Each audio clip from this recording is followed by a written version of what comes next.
Hey everyone, welcome back to my channel, Game Insider, for the second devlog video on the game project I've been working on.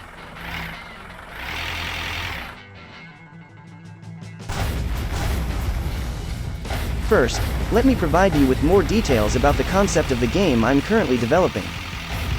The game concept revolves around creating a 2D car racing game where players must navigate through the environment, fight off giant zombies, and save as many people as possible.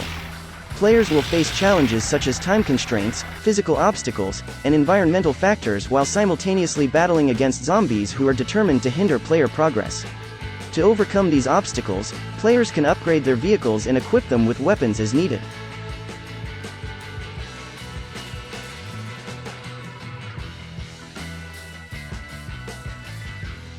Throughout the game, players will engage in intense zombie fights across various locations, but they must consistently upgrade their vehicles with new tools and abilities in order to overcome the level's obstacles.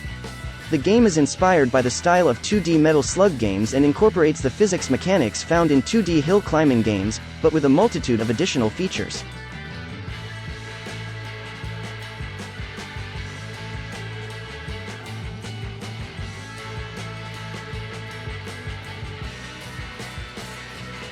Now, let's discuss the challenges I encountered while designing the game and the solutions I came up with.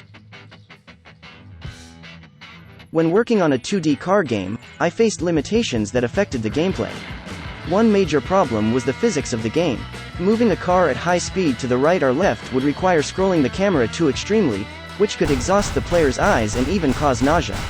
Additionally, players would have very little time to respond when faced with obstacles.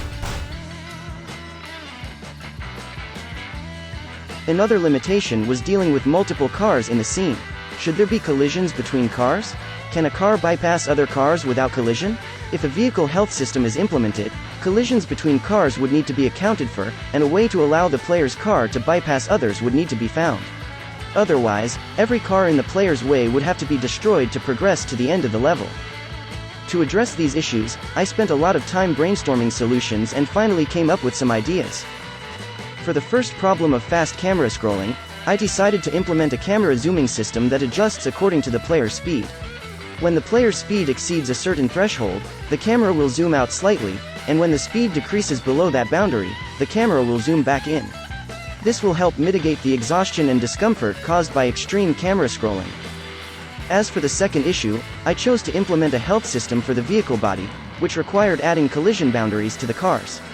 However, I also needed to find a way for the player to avoid colliding with other cars. That's when a weird idea came to my mind. I gave the player's car the ability to extend its wheels and go over other cars. This unique feature excited me and motivated me to continue building the game, especially since I intend to have multiple cars in the gameplay. However, I may reconsider this idea in the future if I find it silly or if it doesn't provide a great solution.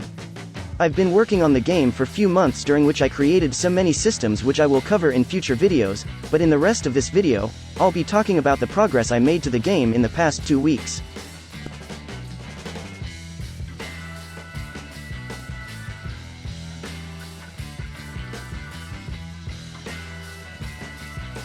I searched the internet for game assets, specifically player and zombie sprites.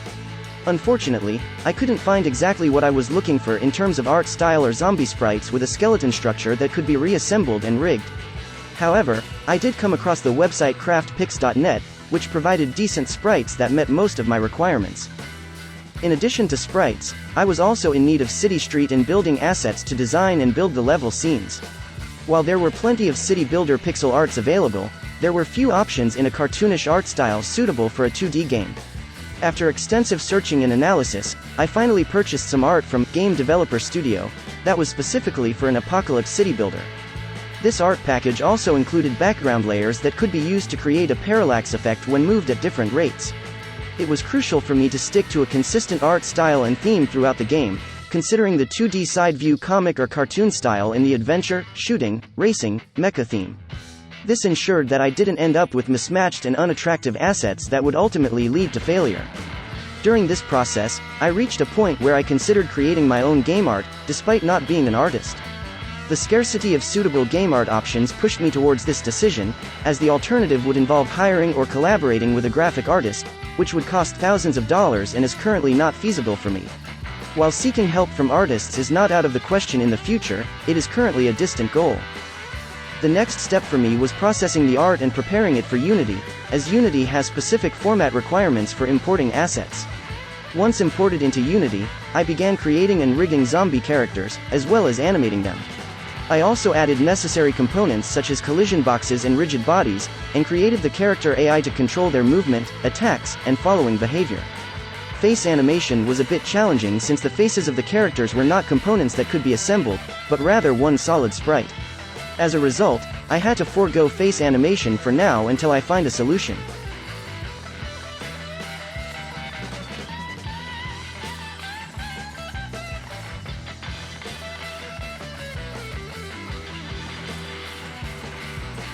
Lastly, I created more cartoonish boom visual effects to add a fun element to the final result.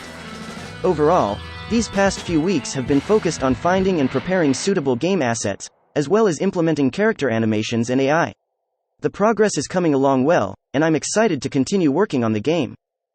I'm excited to hear your suggestions and ideas about every aspect of the game.